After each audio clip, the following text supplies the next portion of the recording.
बैठे बैठे भी पूजा कर सकते हैं। जरूरी नहीं है कि थाली सजाओ और लेकर के जाओ मंदिर में, बढ़िया आरती उतारो तभी पूजा होगी।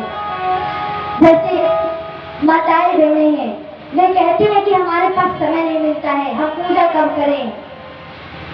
कभी समय निकाल लेते हैं तो हम भी चल जाते हैं, वैसे भी व्रत उपवास इतना करते रहते हैं। देखिए, जब आप भोजन बनाती रहे इत्यादि, अपने घर में झाड़ू इत्यादि मारती रहे, तो भी यही सोचती रहे, मन में यही सोचती रहे, मार तो रही है झाड़ू, परंतु मन में क्या सोच रहे हैं कि भगवान सदा सुदर्शन दे रहे हैं। तो उससे क्या हुई, भले ही आप कोई भी कार्य कर रहे हैं, परंतु क्या कर रहे हैं, विचार आपका कहाँ है, विचार आज आपका सबसे सर्वोत्कृष्ट है। आप सोच रहे हैं कि सदाशिव का दर्शन पा रहे हैं। आप भले ही अपने घर में झाड़ू मारेंगे, परंतु आप अपने घर में झाड़ू मारते मारते ही अपने घर को भी शिवालय के समान ही बना रही हैं। तो यह मानसिक पूजा जो है, इसका महत्व बड़ा ही है, इसीलिए इसे बनाया ही गया है, ताकि जो भक्तजन भगवान के मंदिर तक पहुंचने में असमर्थ हैं, वे इस प्रकार से मानसिक पूजा ही करें, जिससे उनकी मुक्ति हो। शुद्ध जी सौनक जी से कहते हैं कि वे सदाशिव, जो कि बता रहे हैं किस प्रकार से आपने अपने पूर्व जन्म में कितना पुण्य किया था, और उस पुण्य कर्म के उदित होने के पश्चात आज आप इस पद पर अभिषिक्त हैं। शिव जी कहते हैं कि हे ब्रह्मा जी, विष्णु जी, आप सभी मेरे पुत्र हैं, और वह जो रुद्र ब्रह्मा जी के नेत्रों से निकला था, वे मेरा ही स्वरूप थे, उन्होंने भी मेरी तपस्या की थी। देखिए, सदाशिव बता रहे हैं कि वे रुद्र जो ब्रह्मा जी के मस्तक के बीचों से निकल के आए थे, उन्होंने सदाशिव की तपस्या की थी।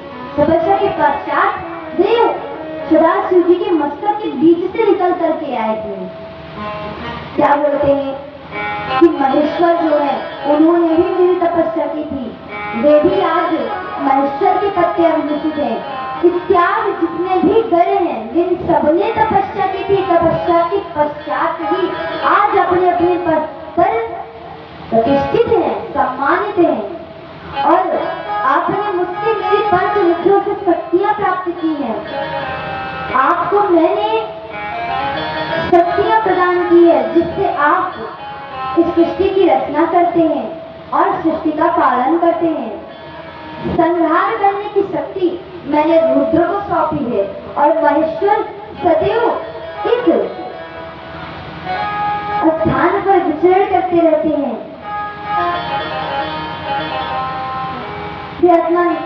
सदाशिव जी कहते हैं कि परंतु जो पंच अर्थात जो पांचवी शक्ति है, जो अनुग्रह की शक्ति है, उसे सदाशिव जी ने किसी को नहीं दिया, क्योंकि वह पूर्ण रूप से मोक्ष दिला देती है। तो वो जो पांचवी शक्ति अनुग्रह शक्ति है, उसे वे भगवान सदाशिव जी के पास में ही है।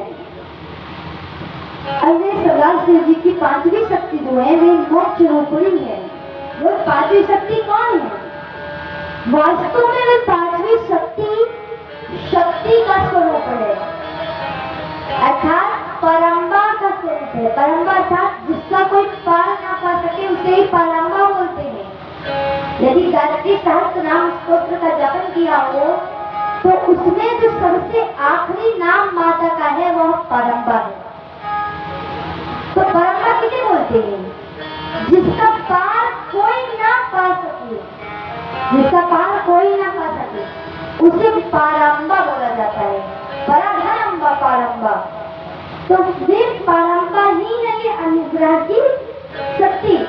अब कुछ लोग बोलेंगे कि हम तो नहीं मानते, हमें तो प्रमाण चाहिए।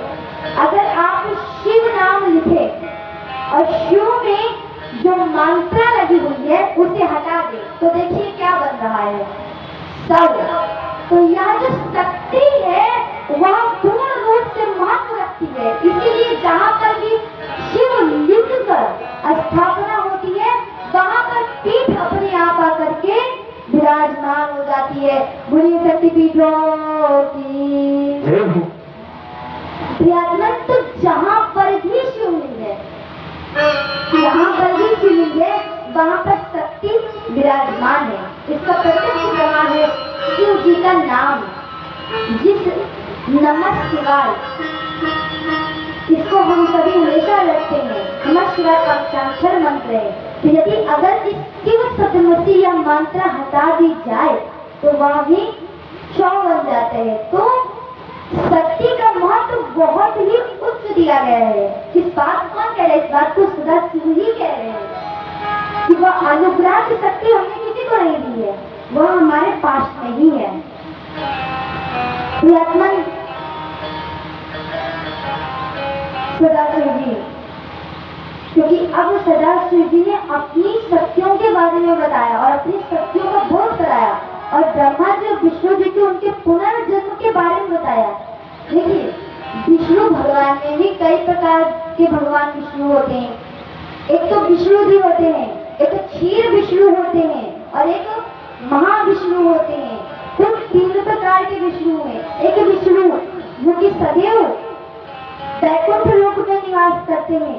एक विष्णु जी हैं जो सदैव क्षीर सागर में निवास स्थान पाते हैं।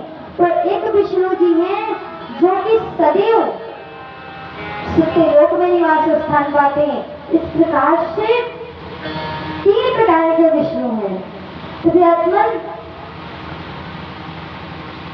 विष्णु भगवान को, क्योंकि ब्रह्मा विष्णु को उनके पुनर्जन्म का बोध करा दिया था सदाशिव जी ने। अब दोनों समझ गए कि हमसे तो बहुत बड़ी गलती हो गई, हमने अपने आप को सर्वोत्कृष्ट बताकर सबसे बड़ी गलती कर दी। इसलिए दोनों ने हाथ जोड़कर भगवान शिव जी की स्तुति करना शुरू कर दिया। नमो निष्कल रूपाय नमो देवाय नमो नमः, नमो सत्य रूपाय शिवाय सत्य। इस प्रकार से शिव जी की स्तुति की कि आप तो निष्कल रूप हैं, आप 2 रूपों में विराजमान हैं, एक तो साकार दूसरा निराकार। आप सर्वत्र विराजमान हैं, आप सदैव महाशक्ति के साथ रमण किया करते हैं। हे सदाशिव, आपको नमस्कार है। इस प्रकार से श्री ब्रह्मा जी और विष्णु जी जिन्होंने भगवान सदाशिव जी की तपस्या की, स्तुति करने के पश्चात ब्रह्मा जी और विष्णु जी, क्योंकि स्तुति कर ली, निष्कल रूपाय सत्य रूपाय सब कुछ बता दिया, तो सदाशिव जी प्रसन्न हो गए। अब सदाशिव जी को तो वैसे ही प्रसन्न किया जाता है। यदि उनके मंदिर में एक दीप दान भी कर दिया जाए तो भी भगवान जी प्रसन्न हो जाते हैं। कुछ नहीं, यदि मंदिर के सामने से जाते रहो, बस नमस्कार कर लो, तो उससे भी प्रसन्न हो जाते हैं। यदि समय नहीं है, नहीं जा पा रहे, बस दूर से देख ही लिया, मन ही मन में प्रणाम कर लिया, तो भी भगवान प्रसन्न हो जाते हैं। तो सदाशिव जी तो अनायास ही प्रसन्न होते रहते हैं।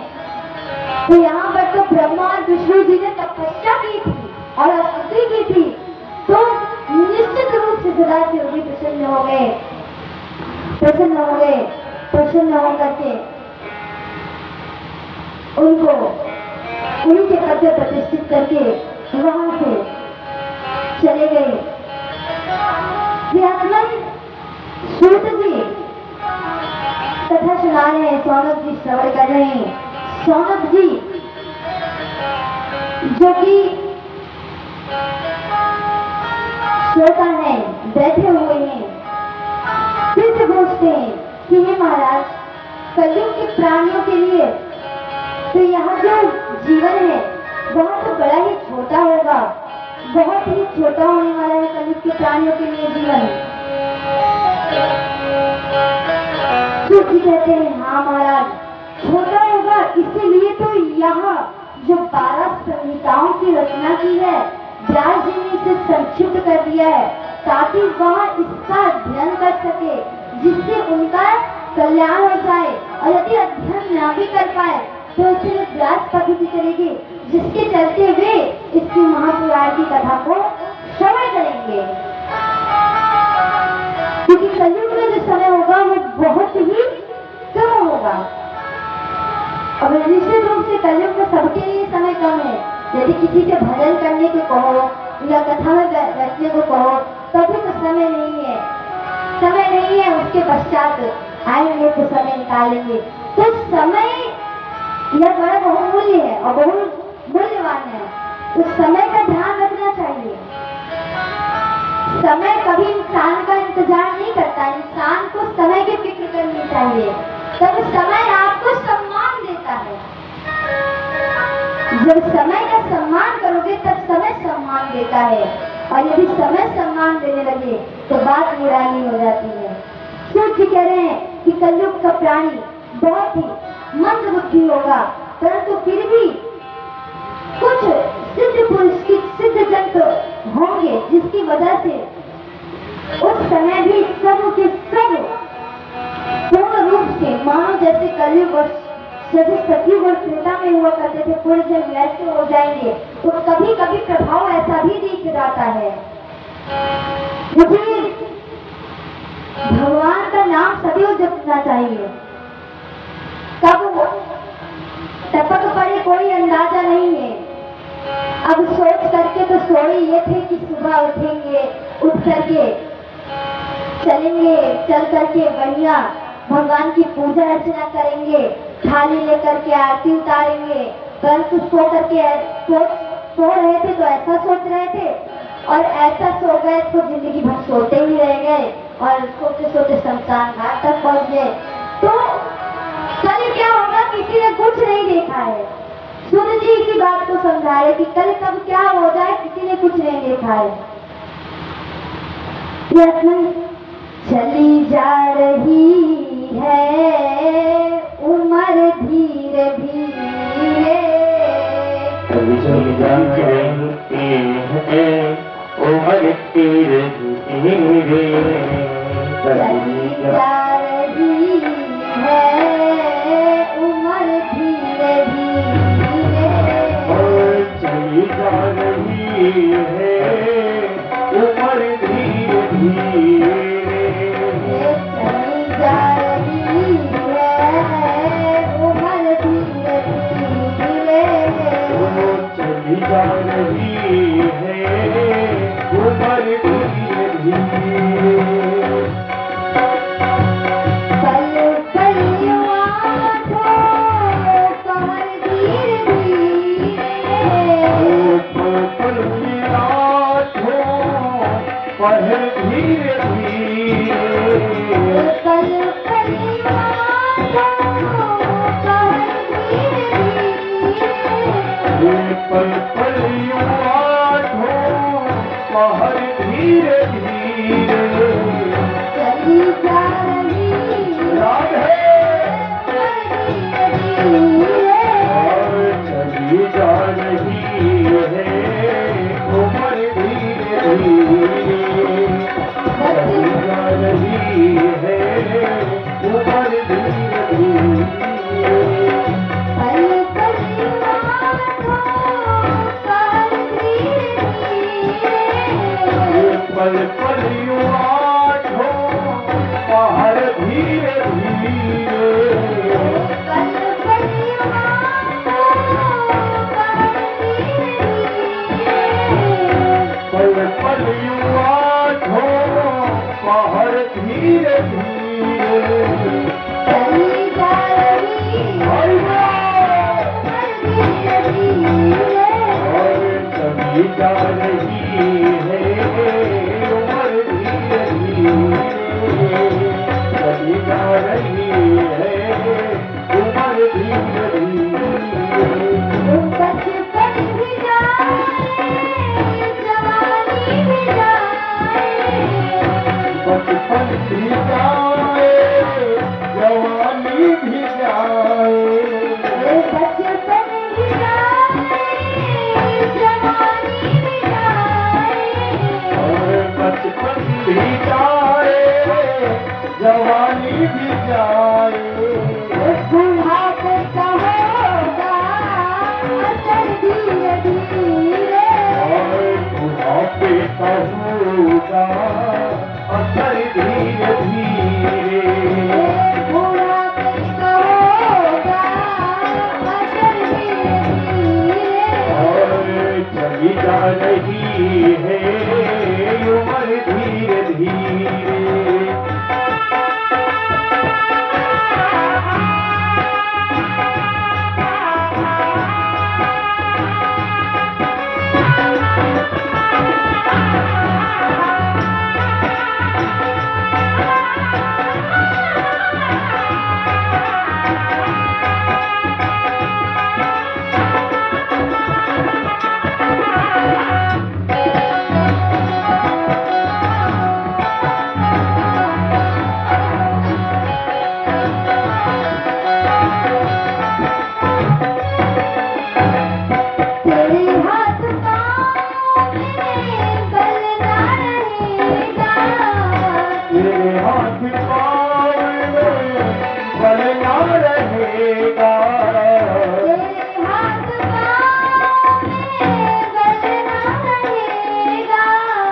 तेरे हाथ पाँव में बल ना रहेगा।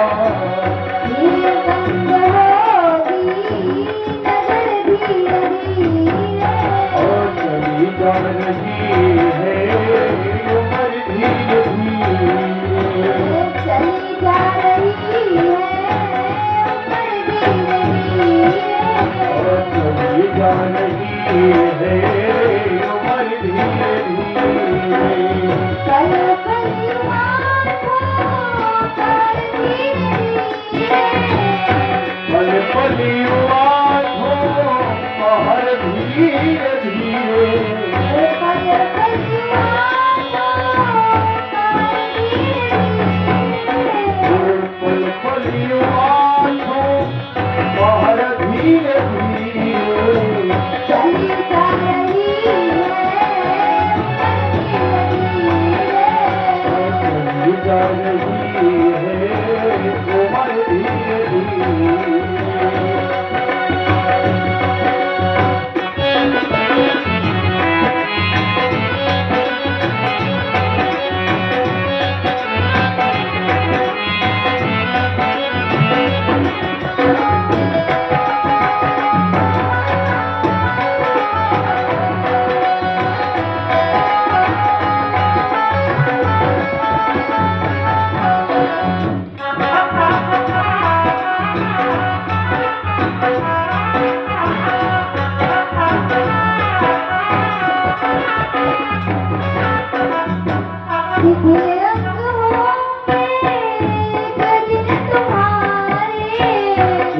रंगी होंगे एक दिन तुम्हारे।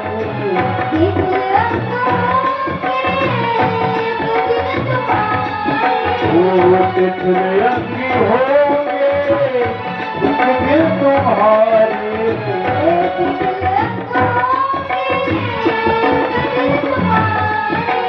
और रंगी होंगे एक दिन तुम्हारे।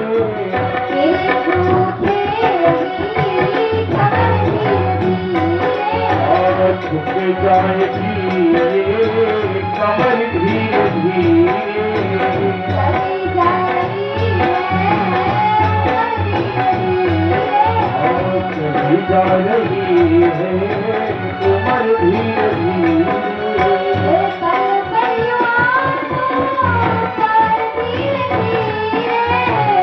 पल पल आँखों बाहर धीरे धीरे। चली जा रही और चली जा रही है उम्र धीरे धीरे। जा रही और चली जा रही है उम्र धीरे धीरे।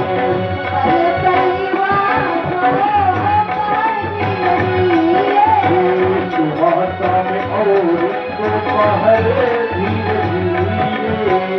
चली जा